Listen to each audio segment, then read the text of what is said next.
સુરત શહેરના વરાછા પોલીસ સ્ટેશનમાં ગઈકાલે એક સગીર વયની દીકરી ઉપર તેના સાવકા પિતાએ બળાત્કાર તેમજ છેડતી તેમજ પોક્સો એક્ટ હેઠળ ગુનો આચરેલ હોવાની આ દીકરીની માતાએ ફરિયાદ નોંધાવેલ છે। સમગ્ર ઘટના જોતાં આ કામે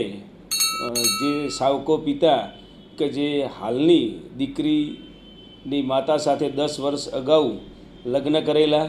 અને જૂના પિતાની 2 દીકરીઓ તેમજ હાલના લગ્ન જીવન દરમિયાનના 2 સંતાનો એમ 4 સંતાનો સાથે એનો પિતા રહેતો હતો અને ગઈકાલે એટલે કે આગળની રાતે તેને પોતાની સાવકી દીકરી સાથે શારીરિક અળપલા કરી તેમજ બળાત્કાર કરવા બાબતેની દીકરીની માતાએ ફરિયાદ આપતા વરાછા પોલીસ સ્ટેશનમાં બળાત્કાર તેમજ છેડતી તથા પોક્સો એક્ટ હેઠળ ગુનો નોંધવામાં આવેલો। તાત્કાલિક આ ગુનાની નોંધણી કરી અને માનનીય પોલીસ કમિશનર શ્રી સુરત શહેર તેમજ સ્પેશિયલ કમિશનર શ્રી તેમજ ડીસીપી ઝોન 1 સરના માર્ગદર્શન હેઠળ પોલીસ ઇન્સ્પેક્ટર શ્રી વરાછા અને તેમની ટીમે તાત્કાલિક આરોપીને ડિટેન કરી અને ધરપકડ કરવામાં આવેલી અને FSLની મદદ લઈ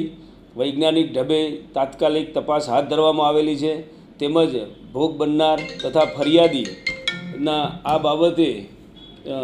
નિવેદન પણ નોંધવામાં આવ્યા છે અને નામદાર કોર્ટ સમક્ષ પણ નિવેદનની કાર્યવાહી હાથ ધરવામાં આવેલી છે અને સાયન્ટિફિક ઇન્વેસ્ટિગેશન હાલ ચાલુ છે। આરોપીની